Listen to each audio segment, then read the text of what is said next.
friends, welcome to Simplifying Maths. Today we are going to learn a topic called cell structure and functions. What is a cell? Cell is a basic structural unit of living organisms. All living organisms are made up of cells. All living cells are divided from the pre-existing cells. Here is a picture of a cell. Next, discovery of cell. In 1665, Robert Hooke, a scientist named Robert Hooke, discovered the cell. He observed slices of cork under a simple magnifying device. He also noticed that one box was separated from another box. He termed each box as cell. And actually he observed dead cells. He is the Robert Hooke, and what he observed is the cork cells and the simple magnifying device he used. Next, two types of cells, unicellular and multicellular. The organisms made up of single cell is called unicellular. Uni means one, cellular means cell. Examples, amoeba, euglena, permission, and etc. Multicellular, organisms made up of more than one cell. Multicellular, multi means many, cellular means cell. Like insect, human body, plant body are examples of multicellular. Microscope. Microscope is nothing but which helps us to observe the detailed structures of cells. So we have two types of microscope, compound and electron. Compound microscope, we can only see the main parts of the cell. Electron microscope shows the other organelles in more than main features, other features inside the cell and their functions also. So the magnification of compound microscope is way less than electron microscope. So this is electron microscope and this one is compound microscope. Size of cells. Cells vary in size. Most cells are very small. Small cells are microscopic. Very large cells are macroscopic. The unit used to measure the cell is micrometer. So the smallest cell we see here is mycoplasma, that is 0.1 micrometer, and the largest cell is ostrich egg, which is about 18 centimeters. Even egg is also a cell. So this is mycoplasma and this is ostrich egg. Next, shape of the cells. Cells vary in shape and these variations depend upon the function they do. Some cells like amoeba and WBC can change their shape, but most cells have a fixed shape. So amoeba changes its shape for digestion, excretion and movement. Human WBC, white blood cells, change their shape to fight against the microorganisms that enter our body. This is the amoeba and this is WBC, white blood cell. Structure of the cell. So we have three main features or the structure of this cell that we have studied under the microscope is plasma membrane, nucleus and cytoplasm. These three are the main parts inside the cell that actually interact with the environment and they do these features.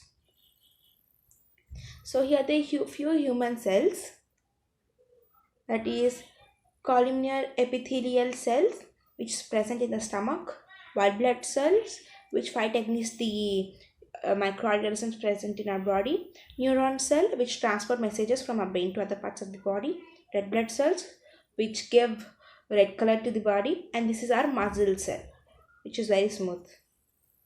Next, animal cell. Here we see the structure of animal cell. That animal cell contain plasma membrane, endoplasmic reticulum, nucleus, mitochondria, Golgi bodies. Next, and this is a plant cell. Plant also contains a cell membrane or plasma membrane, cell wall, Golgi bodies, cytoplasm, vacuole, mitochondria, ribosomes, amyloplast, chloroplast, and etc. But what you observe is Plant cell contains plasma membrane and nucleus, all parts are same. When compared to the plant cell and animal cell, most of the parts are same, but plant cell contains few extra parts such as chloroplast and cell wall. Cell wall is to protect it, and chloroplast which gives green color to it. We look into it after more slides. And bacteria cell is very different from both the cells. It contains different parts like cell walls, plasma membrane, capsule, plasmid, mesosome, ribosomes, chromosomes, cytoplasm, and pili. Let's look into parts of the cell. So the first part is cell wall. This is the boundary of the cell membrane. It is an additional layer only for plants and bacteria for their protection. This is not present in the animals. And this is the plant cell. You can see the thick surrounding cell wall. Next, cell membrane. This cell membrane protects the cytoplasm and the nucleus in the cell. This cell membrane is also present in animals, plants, and bacteria.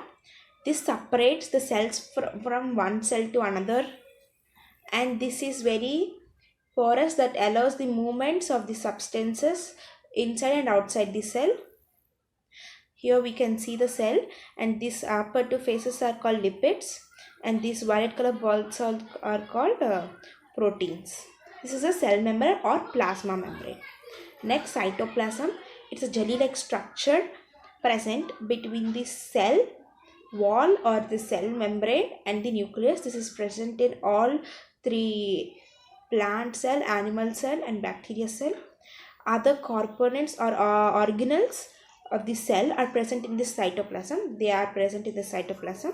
See here, you can see this is the nucleus, and this is the cell membrane or the cell wall, and this middle jelly-like thing, this is cytoplasm. Next, nucleus. It is an important component of the living cell.